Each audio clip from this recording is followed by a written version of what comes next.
Today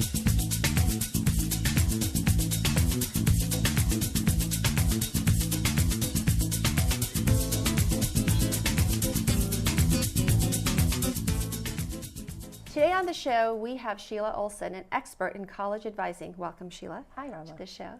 Sheila Olson is a former admissions officer, corporate lawyer, high school teacher, and field archaeologist. She brings a wealth of experiences and perspectives to her work as an independent college advisor.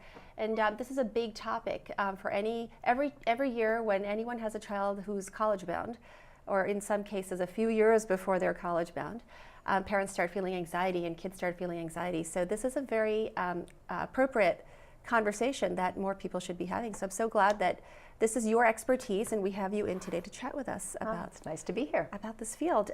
So I have a very important question to ask you first off to get started. Where did you grow up? I grew up in Champaign-Urbana, Illinois, which is the quintessential Midwest college town and the home of the University of Illinois, where my father was a law professor. It's about 3 hours south of Chicago. Very nice. And when you were in high school, did you see yourself one day doing all the things that you're doing as an adult? No, I certainly didn't. One day when I grow up, I'm going to do these 50 things. No, I certainly didn't. And it's one of the things I love telling teenagers, which is, you never know which path life will take you down, or paths, and I have been equally happy doing all the things that I have done, so I think it's a positive message. Right, and I should mention that not only do you do all these amazing things, but you're also a parent. Yes. You have multiple children at different levels of schooling, so that's, yep. I have you're not busy at all. Teenagers, yeah. So what got you interested in college advising? Why this field? So I got interested in the field back in the early 90s when I was a high school teacher at a private school in Los Angeles. I was a high school history teacher, ancient and medieval, and I did some college advising, writing recommendations, that kind of things for some of my own students, and enjoyed that so much that I became an interviewer for my alma mater out in Southern California. My alma mater was Harvard, and at that time, an interview was required for admission. It no longer is. So I gradually took on a larger and larger group of kids, interviewing them, and interfaced more and more frequently on an administrative side with the college admissions office back here in Cambridge, Massachusetts. And eventually they asked me to become the co-chair of their operation out in Southern California, which extended from San Diego all the way to Bakersfield. So it was a large pool of applicants. And when I returned to Harvard for law school later, a few years later, it was natural for me to then take a part-time job while a law student at the admissions office there. Wow, and how do you find this the experience of it? It's a unique perspective for you because, as I mentioned before, you're a parent, and you have kids that are eventually college bound, and then from the other perspective, you're advising people on the whole college process.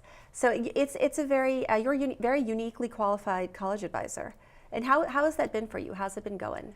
Well, it's been a lot of fun. It's a big question. I really enjoy it. Let me try and parse it out. It is definitely helpful to have sat on the other side of the table. I think it is helpful for anyone doing college advising. It's not necessary, but it's helpful to have been part of that black box that parents are so concerned about. What happens? You send the application off, and somebody decides on your kid, or at least the perception is that somebody decides. And to be honest with you, that somebody or how many somebodies varies by the size of the school, the amount of applications they get, that kind of thing. So the admissions process is very different for a small liberal arts college versus a large public state institution. But in general, every college does have somebody have eyes on that application.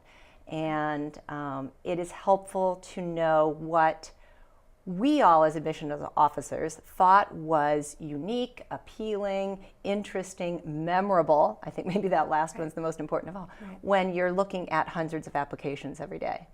Right, and I'm just wondering, like, do you find the experience useful or helpful when somebody calls you and asks you for advice and you sit down with them and they're going into a full throttle panic and then they're like the top 90 questions that they pepper out at you, and do you find yourself like being very calm and saying, okay, I totally understand where this is coming from, and I hope so. Deal with it? I hope so. I mean, I think digging into the process early is always good, and also having a clear sense of what the landscape is. Information is power, and I think it calms a lot of people's fears, both parents and kids, when you kind of explain what actually happens. Right. It's just telling them the truth about what happens, and if a student or a family has time to do some research on colleges and programs and that kind of thing. In other words, they're not calling me in a panic September of senior year or October of senior year. That sometimes happens, but the combination of time and information is really effective in calming everybody pretty much all of the time. Right. Yeah. And what do you think is the best time? If I want to call you and say, Sheila, I need your help for college advising, what's the best time? Is it senior year or junior year? So it will vary by student depending on how mature the student is, how stressed the student is about school. Right. I would never advise the search for a college take precedence over either adjusting to high school or enjoying the education they're getting in the here and now. That being said, I would say sophomore year, at some point during sophomore year, not early in sophomore year, but midway through, is a nice time to either start doing the research yourself or consult with a college advisor so that you know the landscape that's coming and your child has enough time to maybe visit a few proxy campuses. Look at a small one, look at a medium-sized one. We live here in the Boston area in a target-rich environment, so whether or not your student wants to stay in the area or not, all of the schools here are really nice ways to get in some visits and let kids see, are they interested in a small school? Do they prefer a large campus? Do they like urban, suburban, more rural? You can do that all within an hour's drive of Wellesley. Right, and that certainly cuts down on travel and stress for parents and students. Yeah, it does. Right. It does. So having the time to do that, let's say in your sophomore year when the course load isn't as heavy, and so it can be very nice for families. Sometimes that isn't an option. Sometimes a child just isn't really ready to think about college until junior or even senior year, and then we work in that reality. Right. And if someone calls you and they say, my child is an 8th grader, I need to hire you for college consulting advice, would you take that on, or what would you advise them? I do not. I do not work with even freshmen. I just don't think it's appropriate. A freshman is just getting his feet or her feet wet in high school. Right. However, I do offer, and I think a lot of people do, offer a parent consult where I meet with parents and just try and explain the landscape and calm them down. Sometimes all they really need to know is what's coming, what kind of choices are they going to have to make, and then they can call me or someone else or be on their way later in their child's years. Wow, that's good to know. What you provide a range of services. There's quite a few things that you do to help out with the process. So tell us a few of those things. I know there's a long list. Yep.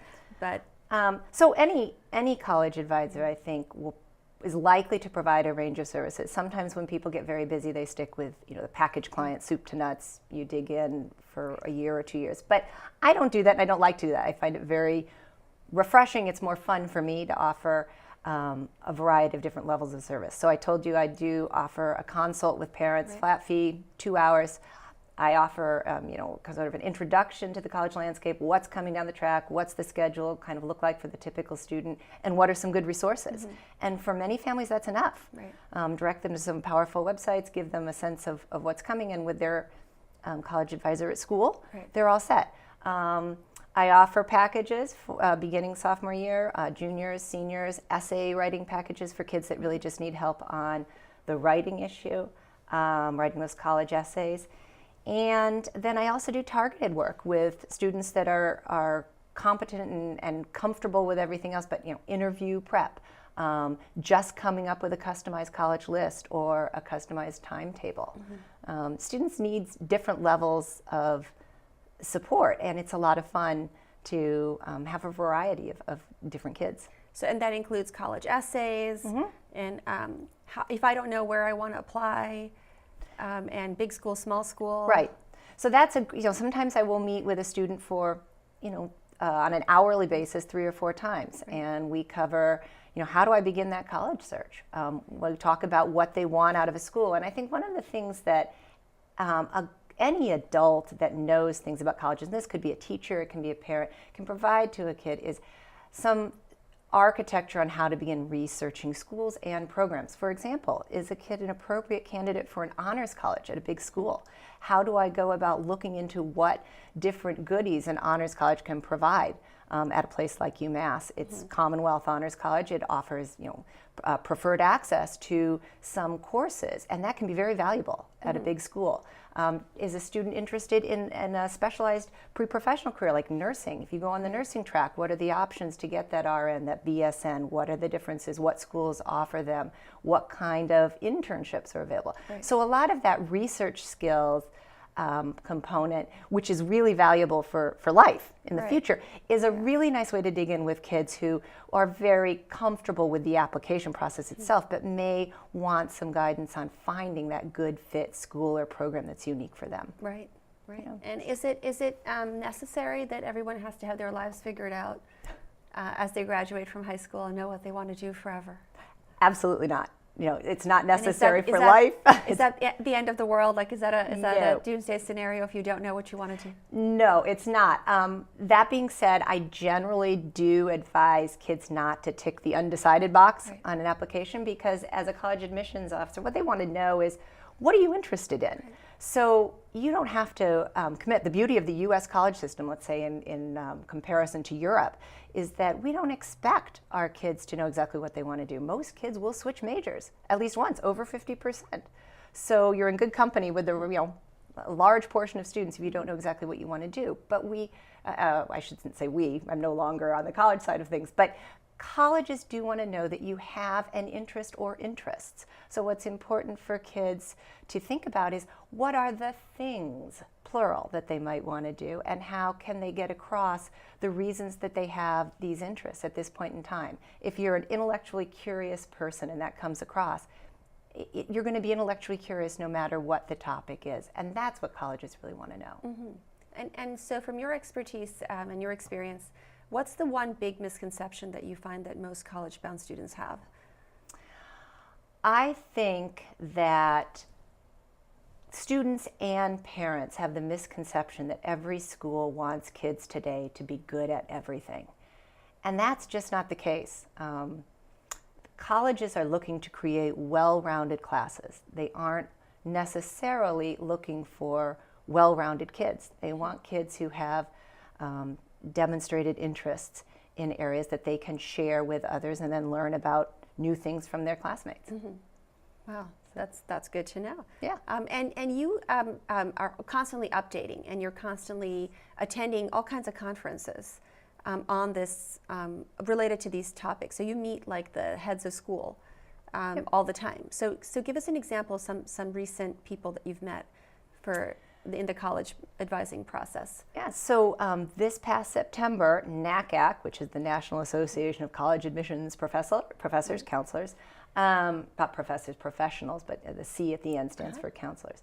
That draws everybody from deans of admissions from the major schools. Bill Fitzsimmons from Harvard was there, other places, obviously the Boston area schools heads were there, of admissions departments, to the editor-in-chief of the Chronicle of Higher Ed, to all sorts of college admissions counselors from high schools, public and private, across the country. And it's a great time to go to breakout sessions and hear what kind of challenges guidance counselors are saying their kids are facing, to hear what kinds of challenges or institutional priorities schools want us to know.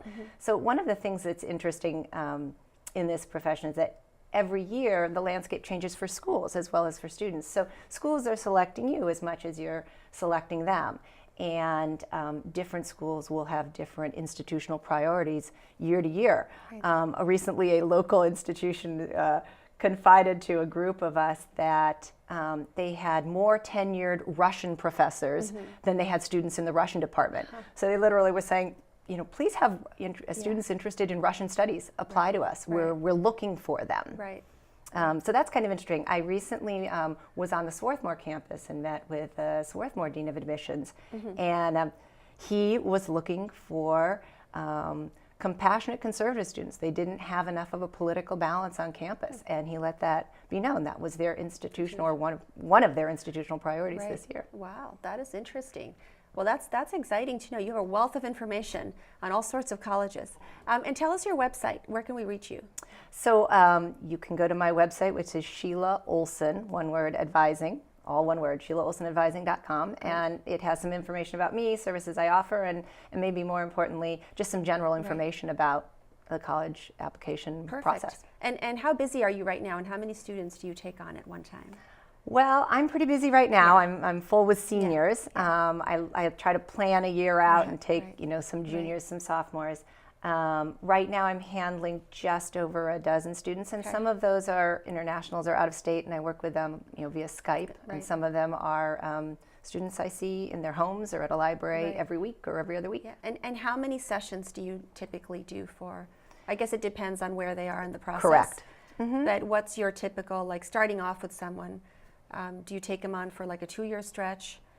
So that's pretty typical. I mean, depending on when they plug in the process, sophomore or junior or senior year, it's oftentimes for a package student until the last application is submitted. But I told you I also have students I see 1 time or 3 times or 4 times, whatever age they are, and then they're launched and competent, feel confident in doing the process themselves. That's great that you're so flexible, and you have so many resources and you know so much about this stuff. Which is great. It's fun, and I do enjoy those kids. Sometimes I'll meet with a kid or a family, and I won't hear them from them for a while, and then they'll call me back, be able to follow their senior year and say, I just have a few more questions. Right, exactly. Awesome. That's exciting. So SheilaOlsonAdvising.com. Perfect. Well, thank you so much, Sheila. This has been fabulous. Thanks for coming in and explaining all this to us. Thank you so much, Rama. Perfect. Pleasure.